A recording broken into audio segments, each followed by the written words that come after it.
নমস্কার, দেখছেন talk to Bangla. আমি অভিষেক রয়েছে আপনাদের সাথে। এই মুহূর্তে যে খবর নিয়ে উপস্থিত হয়েছি, বিদেশ থেকে দেশের প্রধানমন্ত্রী নরেন্দ্র মোদী তিনি তো ফিরলেন বটে, কিন্তু তার কপালে যে চিন্তার ভাঁজ সেটা কিন্তু কোথাও গিয়ে পরিষ্কার হয়ে গেল। তার কারণ রাজ্যের মুখ্যমন্ত্রী শুভেন্দু অধিকারী তার সঙ্গে দেখা করতে গিয়েছেন, কিন্তু শুভেন্দু অধিকারীর একটি ভিডিও এই মুহূর্তে ভাইরাল হয়েছে এবং যারা একদম দুষ্টু লোক তারা কিন্তু এটাকে নিয়ে কথা বলতে ছাড়ছেন না। তার কারণ এই মুহূর্তে দেশের প্রধানমন্ত্রী যে বার্তা দিয়েছেন সেই বার্তা অনুযায়ী তারই দলের যে মুখ্যমন্ত্রী শুভেন্দু অধিকারী তিনি কি কাজ করছেন সেটা কোথাও গিয়ে একদম কোথাও তাদের সম্পূর্ণ যে নীতি বিরুদ্ধ একটা কাজ হয়ে যাচ্ছে না, এই প্রশ্নটা এই মুহূর্তে উঠছে এবং এই প্রশ্ন নিয়েই রীতিমতন নেট দুনিয়া সরগরম হয়ে রয়েছে। সমস্তটা আপনাদের সামনে রাখলে আপনারা বুঝতে পারবেন। এই মুহূর্তে দেশের প্রধানমন্ত্রী যখন বলছেন যে পেট্রোল বেশি ব্যবহার করবেন না, একটা গাড়িতে আপনারা বেশি বেশি মানুষ একত্রিত হয়ে যাতায়াত করুন, বারংবার অন্যান্য গাড়ি ব্যবহার করবেন না, প্রত্যেকে গাড়ি ব্যবহার করবেন না, ওয়ার্ক ফ্রম হোম করুন, তার কারণ পেট্রোল বাঁচাতে হবে এই মুহূর্তে। সেই কথা যখন দেশের প্রধানমন্ত্রী বলছেন তারপর থেকে আমরা দেখতে পাই মানুষজন একদম ত্রাহি ত্রাহি রব করে, মূলত বিজেপির নেতারা কেউ সাইকেল চালাচ্ছেন, কেউ বাইক চালাচ্ছেন। দেবেন্দ্র ফডনবিস একজন মহারাষ্ট্রের মুখ্যমন্ত্রী, তিনি বাইকে করে বিধানসভায় যাচ্ছেন। আমাদের পশ্চিমবঙ্গে বিধায়ক, বিজেপি বিধায়ক সাইকেলে করে বিধানসভায় যাচ্ছেন। এই সমস্ত যখন চলছে আমরা দেখতে পাচ্ছি বিভিন্ন জায়গায়, সেই সময়ে কিন্তু একদম শুভেন্দু অধিকারী প্রাইভেট চপার নিয়ে দেশের প্রধানমন্ত্রী তার সঙ্গে দেখা করতে গেলেন।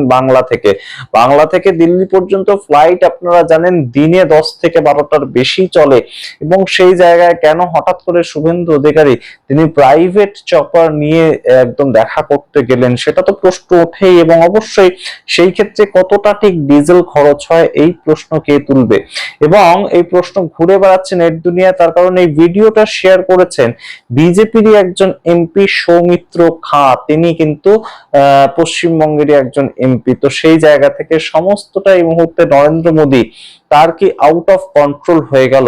এবং অবশ্যই নরওয়ে থেকে ফিরে আসার পরবর্তীতেই কিন্তু একটা বিতর্ক দেশ জুড়ে চলছে, সেটাকে নিয়েও কিন্তু বেশ খানিকটা চাপেই রয়েছে নরেন্দ্র মোদী। সমস্তটা আপনাদের সঙ্গে ব্যাখ্যা করবো, তার আগে অবশ্যই টক টু বাংলা ইউটিউব চ্যানেলকে সাবস্ক্রাইব করুন, ভিডিও দেখুন শেষ অবধি স্কিপ না করে। আপনাদের জানাই এই মুহূর্তে যে নরেন্দ্র মোদী তিনি নরওয়ে থেকে ফেরার পর কিন্তু যে চর্চাটা থামছে না, যে দেশের জার্নালিস্টদেরকে না হয় নরেন্দ্র মোদী ফেস করতে বেশ খানিকটা অস্বস্তি বোধ করেন। 12 বছরে একটা প্রেস কনফারেন্স তিনি করেননি, সেই জায়গা থেকে বিদেশে কেন তিনি প্রেস কনফারেন্সটা করলেন না? তিনি তো তার মতন বিবৃতি দিয়ে চলে আসতে পারতেন, তাহলে সেটা তিনি এড়িয়ে গেলেন কেন?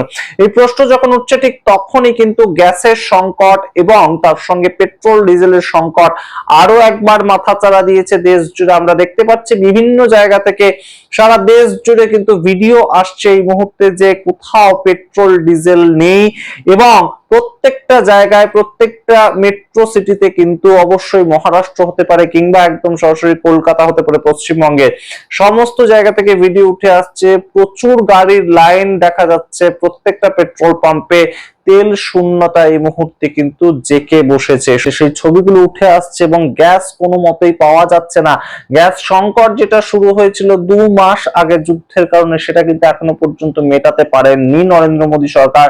তেমনই কিন্তু একটা ছবি উঠে আসছে, কমার্শিয়াল গ্যাসের দাম 3000 টাকা হয়ে গিয়েছে, একদম রেগুলার যে গ্যাস সেটার দাম 60 টাকা বেড়েছে, কিন্তু কোনো মতেই গ্যাসের দাম যে বাড়লেও সমস্ত ভাবে তার যোগান যে আছে সেটা কিন্তু আমরা দেখতে পাচ্ছি না। গ্যাসের যোগান এখনো কম রয়েছে, এবং সেই জন্য একটার পর একটা ক্ষেত্রে কিন্তু আমরা দেখতে পেয়েছি যে রিভার্স পলায়ন যেমন হচ্ছে, মানুষজন একদম কাজ ছেড়ে বাড়িতে চলে আসছেন, সেটা যেমন একটা ছবি, ঠিক সেই জায়গা থেকেই একটার পর একটা রেস্টুরেন্টে কিন্তু তাদের দাম বাড়ছে, অর্থাৎ খাবারের দাম বাড়ছে, এটাও কিন্তু একটা বাস্তবিক ছবি সারা ভারত জুড়ে।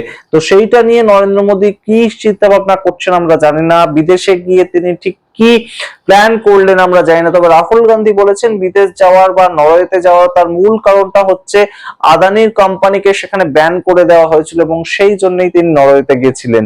কিন্তু অবশ্যই সম্পূর্ণ বিষয়টা ঘুরে গিয়েছে যখন সৌমিত্র খাঁ, তিনি বিজেপির এমপি, এবং তিনি একটি ভিডিও শেয়ার করেছেন এবং তিনি সেখানে দেখিয়েছেন যে শুভেন্দু অধিকারী রাজ্যের মুখ্যমন্ত্রী, পশ্চিমবঙ্গের মুখ্যমন্ত্রী, তিনি একদম সরাসরি চপারে করে, প্রাইভেট চপারে করে তিনি দেখা করতে গিয়েছেন নরেন্দ্র মোদী দেশের প্রধানমন্ত্রী তার সঙ্গে, কিন্তু অবশ্যই তিনি যদি দেশের প্রধানমন্ত্রীর কথা শুনতেন, তিনি যদি দেশের প্রধানমন্ত্রীর বক্তব্য অনুযায়ী চলতেন, তাহলে তো তার একদম সরাসরি প্লেনে করে, রেগুলার প্লেনে করে যাওয়া উচিত। কারণ সকাল হোক বা সন্ধে হোক, যে কোনো সময় রেগুলার প্লেন কলকাতা থেকে কিন্তু দিল্লি বিমানবন্দর অব্দি যায় অবশ্যই, এবং সেটা দিনে 12 থেকে 14টার কম নয়, এবং সেই জায়গাটা নিয়ে প্রশ্ন উঠছে। এবং আপনাদের জানাই যে প্রাইম মিনিস্টার বলছেন এই মুহূর্তে অদ্ভুত একটা কথা, তিনি বলছেন যে এলপিজি ক্রাইসিস, সেটার থেকে বেরিয়ে আসার জন্য আমাদেরকে বায়োগ্যাস ব্যবহার করতে হবে। আচ্ছা, বায়োগ্যাস কিভাবে দেশের মানুষ ব্যবহার করবেন এই মুহূর্তে?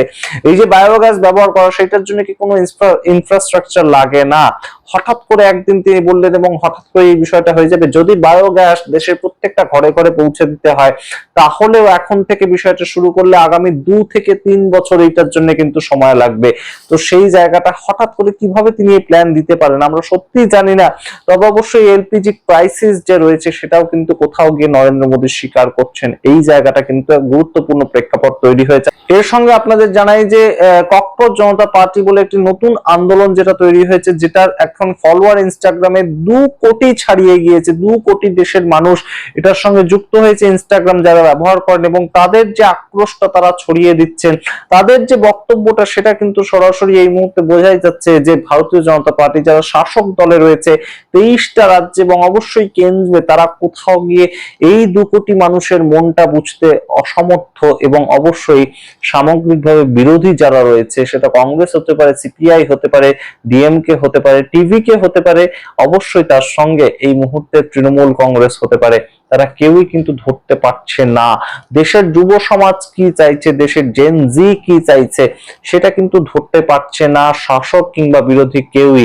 সেই জায়গাটাও কিন্তু এই মুহূর্তে স্পষ্ট হচ্ছে। এবং অবশ্যই এই মুহূর্তে সামগ্রিক প্রেক্ষাপটে দাঁড়িয়ে নরেন্দ্র মোদী নরওয়েতে গিয়ে কি ঠিক বার্তা দিয়ে এলেন, বিভিন্ন জায়গায় ঘুরে তিনি দেশের জন্য কোন সংস্থানটা নিয়ে এলেন, কিংবা দেশ ইনভেস্ট করবে সেই দেশে, সেরকম কোনো বার্তা কি দিয়ে এলেন আমরা জানি না। তবে অবশ্যই এখনো পর্যন্ত সম্পূর্ণ বিষয়টাকে নিয়ে কিন্তু একটা চর্চা চলছে একদম সোশ্যাল মিডিয়াতে, যে নরেন্দ্র মোদী এখনো পর্যন্ত দেশে প্রাইম মিনিস্টার হিসেবে কেন বলছেন না যে তাদের কাছে কতটা তেল সংস্থান রয়েছে, তাদের কাছে কতটা গ্যাস সংস্থান রয়েছে, এগুলো কেন দেশের মানুষের কাছে ক্লিয়ার হচ্ছে না।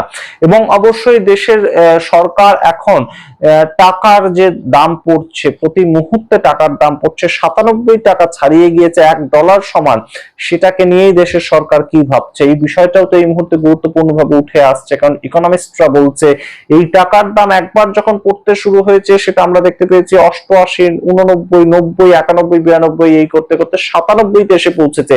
সেটা কিন্তু 100 পেরোবে, শুধু তাই নয়, এটা পেরোতে পেরোতে একটা সময় চলে যাবে কিন্তু 150 টাকা পর্যন্ত। তখন মানুষ কোথায় দাঁড়াবে গিয়ে? সাধারণ মানুষ যারা ককরোচ জনতা পার্টির আশ্রয় এই মুহূর্তে নিচ্ছে ইনস্টাগ্রাম পেজের আড়ালে, তারা তো রাস্তায় নেমে পড়বে। এইটা নিয়ে দেশের সরকার কি ভাবছে, কিভাবে টাকার দাম পড়াটাকে নিয়ন্ত্রণ করা যায়, দেশের সরকার কি ভাবছে আমরা জানি না।